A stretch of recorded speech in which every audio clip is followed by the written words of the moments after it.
Good morning, everyone. Can you hear me? So Buddha, you probably want to mute on your side because I think there's feedback.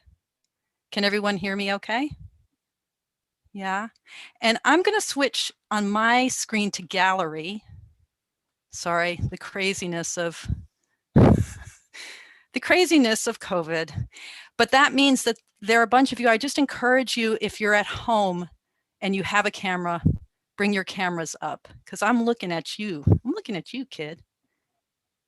Okay, so just really encouragement if it makes a huge difference. So I don't have to just keep staring at my goofy face. I can stare at your goofy faces. Ha ha. Good morning, everyone.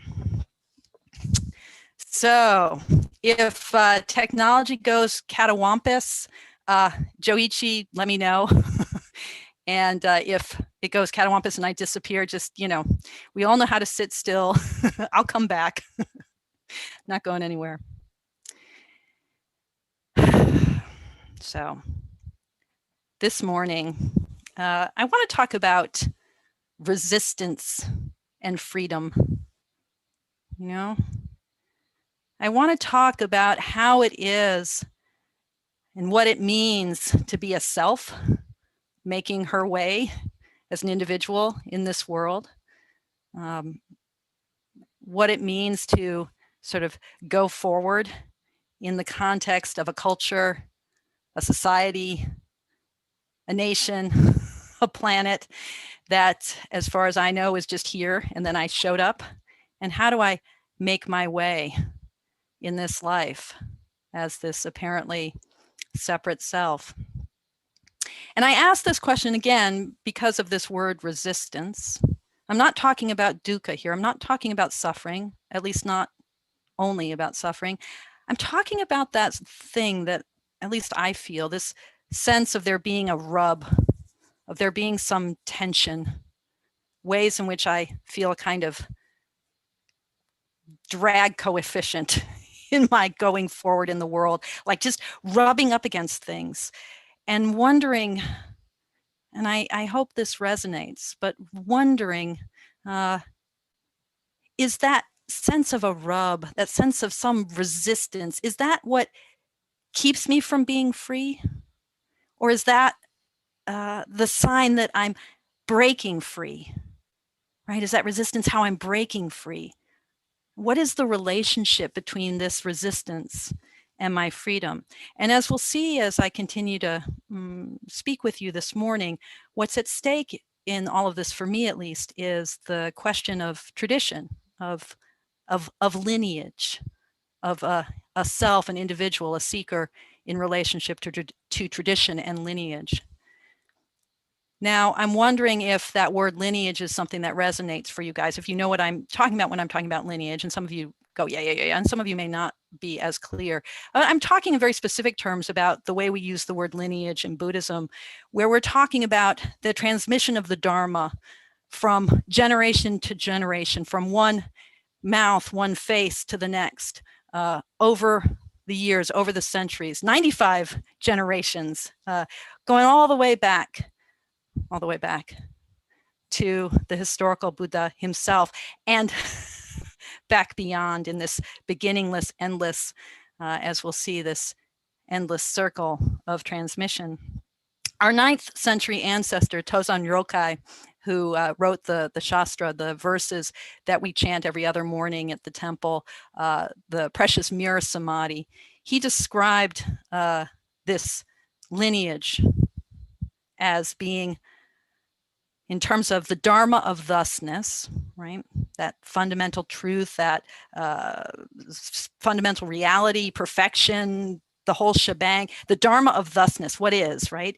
It's intimately transmitted from Buddhas and ancestors. Now you have it, preserve it well. So this lineage is being about the transmission of the Dharma, of thusness, of what is.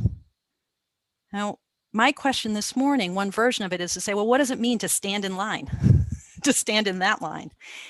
And, I'm giving these words to you this morning in America, in these United States of America. where standing in line often is taken to mean falling in line. And the force of that idiom, to fall in line, right, is to conform, right, to conform with others, with expected behavior and expectations. So, is this standing in line of lineage, is this about falling in line? Again, this question of what does it mean to be a self, an individual, in relationship to tradition, in relationship to what is here, in relationship to this line. In our country, in America, we often think about the relationship between being in line as one about resistance and the possibility of freedom. And we have a long tradition in this country of thinking about freedom as what comes through resistance. Don't tread on me, right? So much of what we're encountering in this nation, in good ways and bad ways right now, is playing out that sense of freedom as breaking free, right? As freedom from, as not falling in line, right? Not just passively standing in line. Don't tread on me.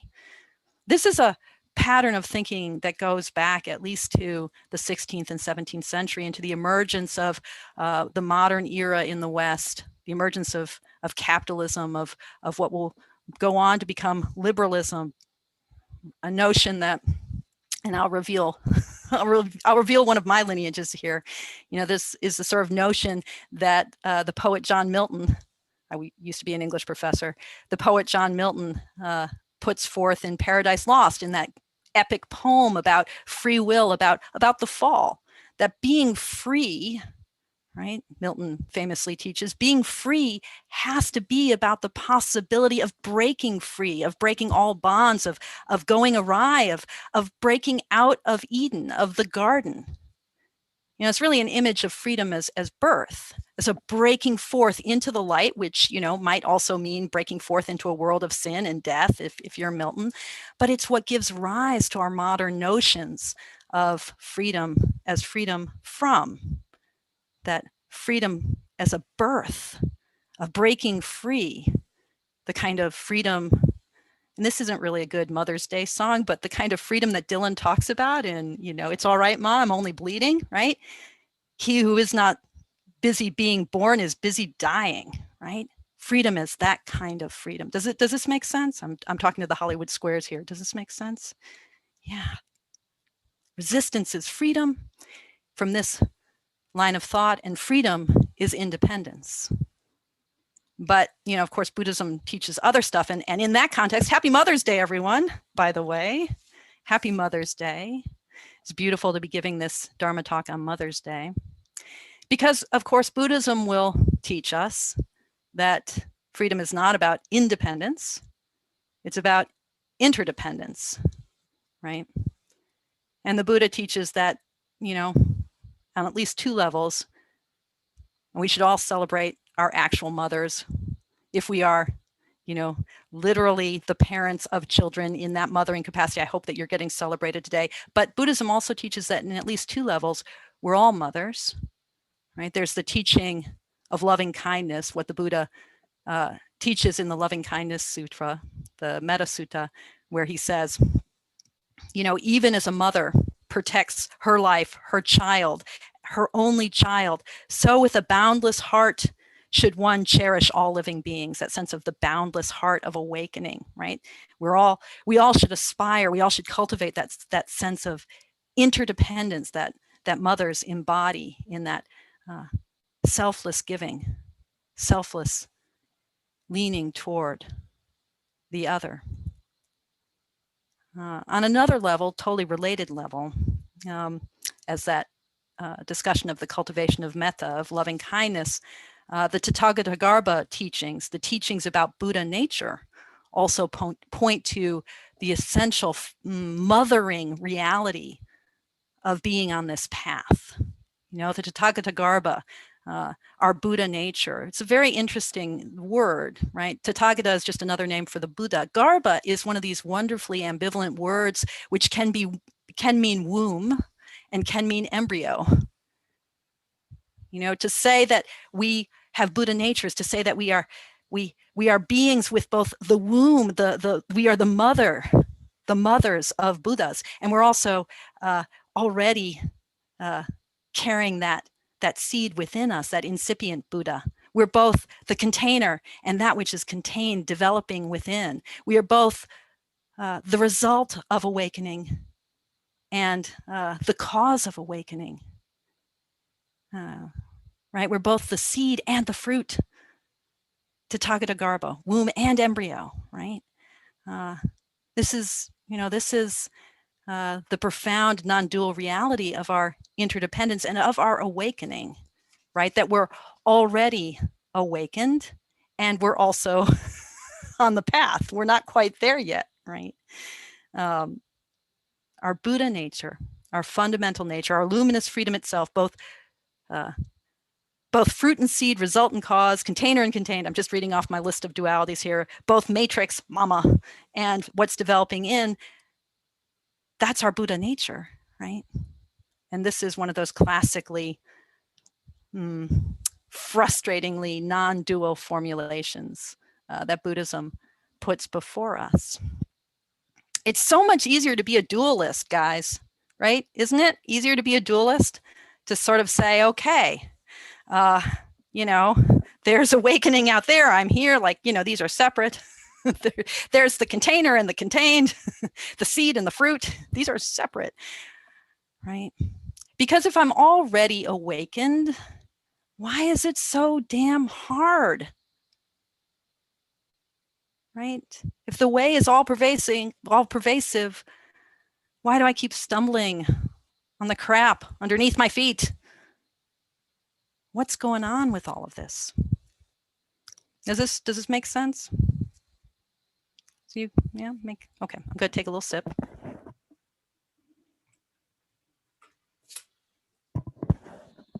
Important to hydrate. I want to share a little teaching story about all of this. And this is, I found it in this collection, The Hidden Lamp, and sort of a pitch for the community circle that'll be starting a week from today, next Sunday afternoon, using this lamp. The Hidden Lamp, Stories from 25 Centuries of Awakened Women. Reiko is the facilitator for that circle. Highly encourage those of you who are interested in this question of lineage or awakening, which I hope we're all interested in, to check out this circle. So this is a story, a teaching story, what we sometimes call a koan, and it's called Dongshan and the Old Woman's Buckets. Okay, so Dongshan is Tozan Ryokai, the same ancestor who wrote the verses, the Precious Mirror Samadhi. Same guy who's talking about the Dharma of thusness is intimately transmitted from Buddhas and ancestors, right? So right at the gate, we know we're probably dealing with a story that's a little bit about transmission. So here's the story. When Tozan Ryokai first set out on pilgrimage, so this is Tozan as a young man, right at the start of his path, he met an old woman carrying water, and he asked for a drink. The old woman said, "I won't stop you from drinking, but I have a question I must ask you first. Tell me, how dirty is the water?" "The water is not dirty at all," said Tozan. The old woman said, "Go away and don't contaminate my water buckets." Hit the road, right? "The water is not dirty at all," said Tozan. "Go away and don't contaminate my water buckets," said the old woman. So picture Tozan as a young man encountering his elder, Tozan as a student, and this nameless old woman as his teacher. So what did he get wrong? He asked for water. He's walking on, and she says, "Yeah, go ahead and take the water. I can't stop you." She says, "I won't stop you from taking the water, but how dirty is it?" He says, "It's not dirty at all." What did he get wrong? The water looked clean. But thinking back to the Tathagata teachings, right? Isn't Tozan's mistake this dualism that separates out the giver and the gift, the container and the contained, the drinker and the drink, right? There's the vessel, there's its contents, there's the fruit, there's the seed, there's what's pure, there's what's not pure, what's clean, what's dirty, what's male, what's female, what's me, what's you. There's all that, right? And the nameless old woman says, "Not so fast, young man. I don't want my buckets drinking you. Forget about you drinking I don't want my buckets drinking you," right? Flips it on its head. So, okay, coming back to this question of freedom. A few minutes ago, I said, I raised the question about how freedom relates to this idea of breaking free and how to understand our resistances in the world, the rubs, the way things go awry, our thirst and our sense of like, what's with that old lady anyhow? Or that old lady thinking, what's with this upstart young monk, right? I offer this koan about Tozan and the old woman because it's a koan about vessels and containers, right? It's a story about transmission. And it's even a koan about our relationship to koans. I was drawn to this particular story because it reminded me of the language that the Zen teacher John Tarrant uses in his book about koans, Bring Me the Rhinoceros, where he calls koans vessels of light. So I was thinking, okay, how are the old woman's buckets vessels of light? How is the old woman herself a vessel of light? How is this story a vessel of light? And how do we drink from this water? How do we let this water drink us? So this is what John Tarrant says. He says, sometimes it might be useful to step outside the stream of time and meet the minds of the wise who died long ago. The Zen ancestors had stumbled on a method to change the heart, and the problem they had was to pass on what they had discovered. There wasn't an obvious way to do this, so they invented koans. The idea is that when you spend time with the koan, when you press your face up against one of these stories, right? When you spend time with the koan, it will give back the radiance in the heart of the one who made it. Koans might be imagined as vials of ancient light.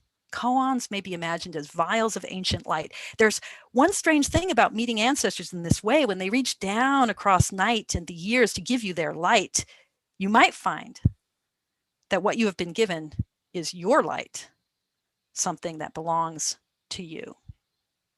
You might find that what you have been given is your light, something that belongs to you. The light we receive is already ours. Tozan is a young man, wants to drink pure water from the source. He's on a pilgrimage. He wants to drink that water straight from the source, go to the source. And the old woman reminds him that she has nothing to give. There's nothing out there. And yet, that doesn't mean that on his own, left to his completely sole devices, Tozan is going to be able to overcome his thirst. She has nothing to give him, and yet he has everything to find. Here's the thing about lineage, about transmission from one generation to the next, about the way the Dharma moves through time. That movement through time, that line is always already a circle, right? That movement through time is from another perspective, absolutely still. So for those of us who have taken Jukai, for those of us who've ordained, we're given in our tradition, in our lineage, we're given a Kechimyaku. And I'm going to do something that we don't do in Dharma talks. I'm going to show you a slide. Okay, you guys ready? I'm breaking free. No, I'm not breaking free. I'm using Zoom. Hope this is okay. So I'm going to share a slide. This is a picture of a Kechimyaku. This is from Hazy Zen Center in Los Angeles. So, this is a lineage document, and notice this circle, and notice Shakyamuni. So this is a line of names, and it'll go all the way down to the recipient of this document, and it's a circle, right? That line is already a circle. It flows face to face. The Dharma flows face to face and body to body. It's not eternal. It's not separate. It's not like in sort of Milton's view of things, like there's heaven and it's eternal and there's earth and it's in time. No, this is flowing through time and circulating right back around. Right?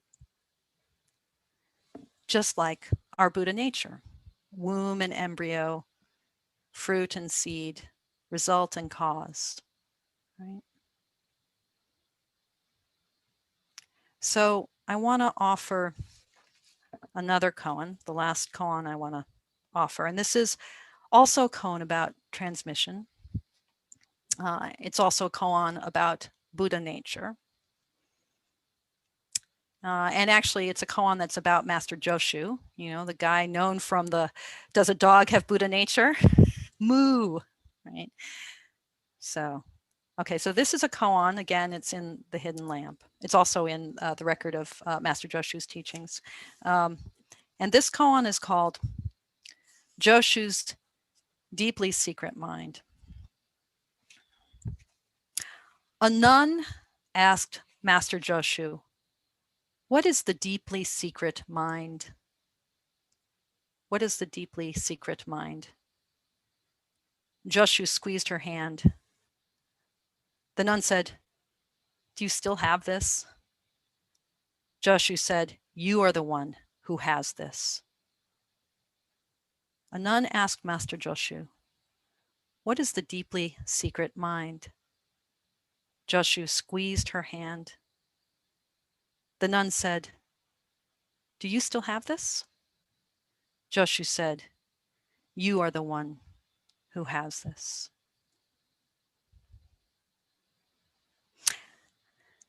Okay, so let's unpack this a little bit, right? We've got two thises in this koan, right? So what is the nun asking Joshu? She's first asked him, what is the deeply secret, the most intimate, the most innermost, the most innermost mind? What is mind? What is intimacy? What is this pressing up against the Dharma, against what is? What does it mean to meet what is completely? And Joshu grabs her hand. So one way of reading her second question, do you still have this, is like, hey, what, you still like to touch women, right? You still want to hold on? Do you still have this body, these attachments, these connections, right? Do you still have this? And Joshu says, you have this. I began this talk by asking about the rub we feel in the world and how to make sense of that. Is that rub what keeps me from being free? Is that rub the way I break myself free? Or is it something else altogether? Is there some other way to understand the tensions I meet in the world, the way the world squeezes us, the way we feel squeezed? Okay. So my meeting of this koan, right? The nun's question, this nameless nun's question. What do we do with these bodies, with these material circumstances, with these ways in which the water is always murky, right? What do we do with that? Do you still have that, Master Joshu? And Master Joshu saying, you have that. Not you have that and I don't, but that this is the moment of transmission. This that is this, thusness, the whole shebang, what truly is. The way we are squeezed by life is not separate from the deepest, innermost, most secret, most intimate transmission of the Dharma. It is the transmission of the Dharma through us, through our bodies, through everything in this circumstance, right here and right now. Jushu squeezed her hand. The nun said, do you still have this? That this, the body, our attachment, sexual desire, our world, hierarchy, institution, nation, Fox News, birds singing, all of that. She's touching on all of that. He's touching on all of that. They're squeezing all of that together. And Jushu, for his part, just like the old woman in our first koan, is saying, I have nothing to give here. You are the one who has this deeply secret mind. It's the mind of intimacy and the intimate transmission of the Dharma. There will always be a rub, a resistance, a tension, a squeeze or crush at the very heart of this intimacy. That's the non-simple, non-dual truth of things. So what I want to say is, our resistance is our liberation, but only because it takes us to the very heart of our interdependence. Our resistance is our liberation, but only because it takes us to the very heart of our interdependence, the very heart of our enmeshment in this world here and now. It does not break us free. Our resistance does not break us free. It shows us where we are. You are the one who has this. Okay. I'm going to stop with this for now and see if you, all of you, have questions. Have at it.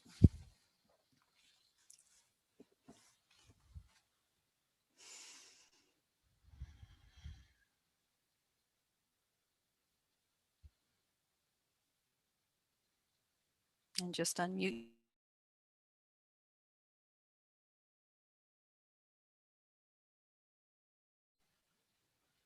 Just go ahead and unmute yourself and speak if you're in Zoom land.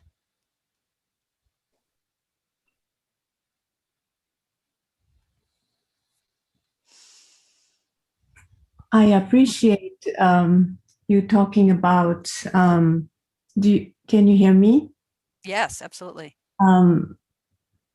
Resistance is liberation.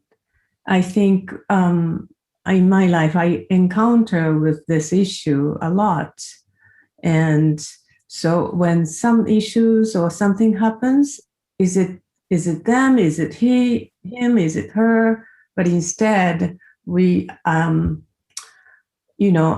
think I have to take time to see what's in myself.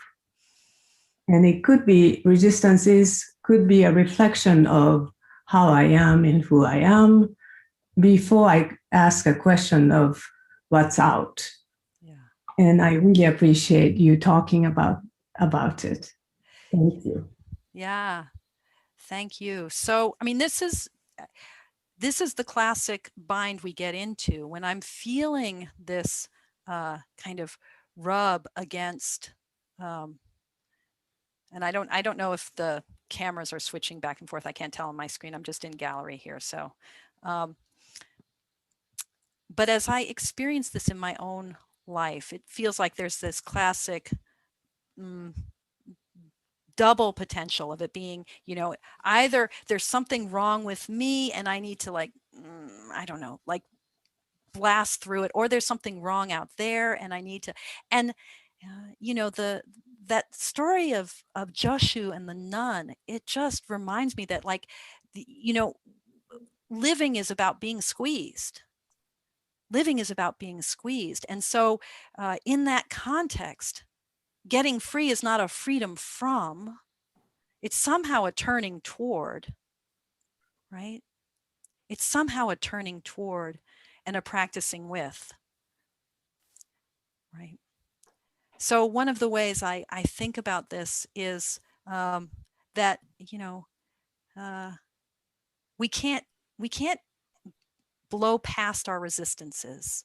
Like we can't get rid of the ways in which we feel crushed, either by crushing down harder. You ever feel like you're resistant to something, and if you could just be like good enough or patient enough or like bodhisattva enough, you could just push it all down. So let's crush the sense of being crushed. Or where you say, okay, well, I'm just going to blow that away, that thing that is crushing me.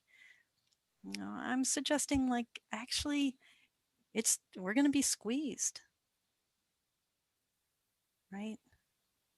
Can we maybe not resist the resistances? Does this make sense? I don't know if this has gotten so abstract that it's like, well, what does this have to do with the the price of tea or whatever?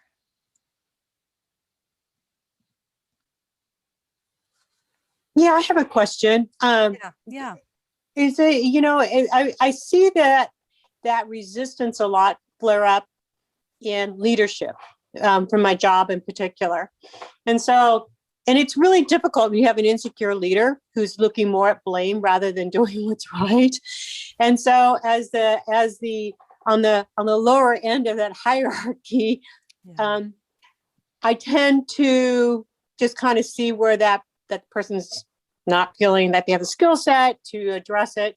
And so blowing it off. But I also always have I have that resentment that even though I can be empathetic, I still carry that resentment. And I think the resentment comes is that the problem never gets resolved. And so then it just sort of seems like I don't know how much of I'm, how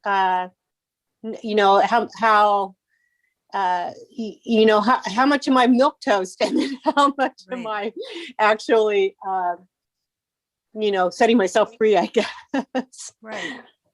So what do the lessons of interdependence, of our mutual co-arising, teach us in these moments? How do we find integration into our lives? How do we feel integrated? How do we feel reconnected? And one of the ways this plays out, I think, is as we make, in any formal practice setting, as we make our peace with or find our way with the forms of practice, right? Even something simple as when you're first starting to meditate and you're like, okay, am I going to sit still for the next 30 minutes, 40 minutes? How do I do that, right? So I'm inviting this question of how do we settle in to those moments of without it being crush them down or crush what's out there, right? How do we, some of this is playing out just in our day-to-day lives in terms of, COVID is bringing forward all of these questions in terms of how do people find their freedom, right? How do they make their peace with a world that is catawampus and that is full of restrictions and full of strictures and yeses and nos. So we're swimming in this question right now.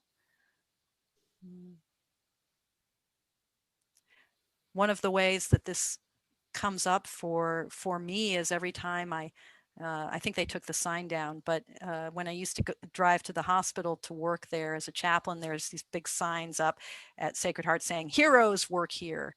And that sort of whole notion of heroism that we use to help individuals who are feeling like, oh, I'm carrying a lot right now. It's like, oh, you're a hero, right? Just like let go of the sense that this is hard and elevate this sense of sort of noble sacrifice in the name of the good. But it seems like we're individuals and finding a way to hold both what it means to give selflessly into a difficult space, and then also what it means to hold back. That seems like that's at the center of this dynamic. I don't know if that resonates with folks. Yeah.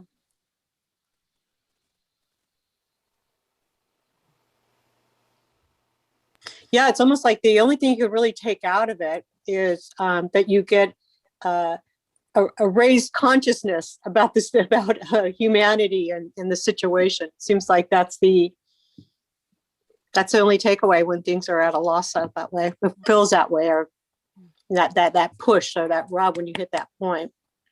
Yeah, we actually are human. Go figure. And it's something we actually share in common with all the other humans around us. Yeah. So does the freedom come from the acceptance of that resistance, or is there kind of a second step after that that kind of grants you that freedom, or is it kind of tied up with the acceptance of it? Yeah. What do you think, Blake? I haven't figured that out yet. I'm struck by, I've been talking about the squeeze and the sense of the way in which, the sense of constraint and the rub and, just like, oh, am I does self have to give up to the all, or do I have to push like, what's my relationship as an individual? How do I make my way in this world, right? I've been focusing on the sense of the crush, the resistance, the rub, but I'm really struck by the fact that that koan between Jushu and the nameless nun is all about intimacy. The secret mind, the deeply secret mind. The word for secret there is intimate, is intimacy. So, maybe instead of wondering so much about, which we Americans do a lot, wondering about freedom, we think we know. We tend to think it's independence. That Declaration of Independence is, pretty hardwired into our cultural imagination. But instead of thinking about freedom, what's liberating about intimacy, right? About being entirely with our world, entirely here. Maybe it's not so fun. Maybe doesn't feel anything like acceptance, but it's intimate. It's deep.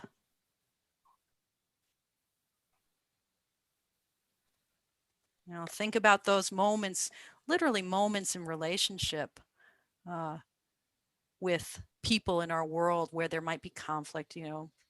Seiyu was bringing forward the relationship with, the boss, right? But relationships with partners, with children, with parents, with siblings, right? Where there's a rub, whose will is going to be triumphant? And then you're like, I should just, or I should, you're trying to like, I'm just gesturing. I've become completely inarticulate here, but you're trying to like sort it out, right? But intimacy isn't like, okay, the conflict disappears. No, intimacy is just intimacy. Being squeezed and squeezing back. And so we're pushing up against a lot of don't tread on me as, isms, when in fact, there's absolutely no way in heck that we can possibly be intimate and interact without treading on each other. Right. So can we know that deeply about ourselves as the treaders and the treadees, about life as this kind of complete web of treading, of squeezing? I don't know why I'm sort of stuck on that word squeeze. It's such an interesting word. It's like squeeze, and then also like, oh, squeeze. It's like, does it feel good to be squeezed? Sometimes. Does it feel horrible to be squeezed? Yeah, sometimes.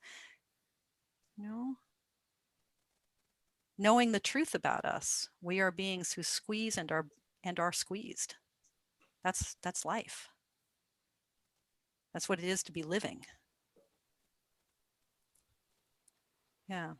Tenkan, did you want to jump in here? Yeah, I was thinking very much about another koan. The priest found a monk wandering through the forest. And he says, where are you going? He says, I don't know. He says, not knowing how intimate. Right. It's by thinking as separate Homo sapiens that separate us. And how you can separate from the brain. Yeah. Sometimes you use other senses. Yeah. You're seeing things. Yeah. And there's a way in which, and this is also the koan about Tozan and the old woman with the buckets of water. Like, you know, some of that intimacy of not knowing is, am I being squeezed or am I squeezing? Like, is this being done to me? This goes back to Satoku-san's question, you know, is this being done to me, or comment, is this being done to me, or am I doing it to, like, where is the agency here? Am I drinking the buckets, or are the buckets drinking me? You know, and I think that the kind of liberation that I want to be pointing to in this first talk about what it is to be in line with the ancestors, to be in this line of awakening that is also a circle. The liberation I want to point to has this intimacy where we actually don't know. Is this me being squeezed? Am I squeezing? Just right here, pressed up right here. Okay, that I think is all we have time for this morning. Ejo will be speaking about lineage from a different perspective next week. And just a reminder, if you're interested in more work with the koans in this collection, Reiko's Community Circle will be starting a week from today in the afternoon.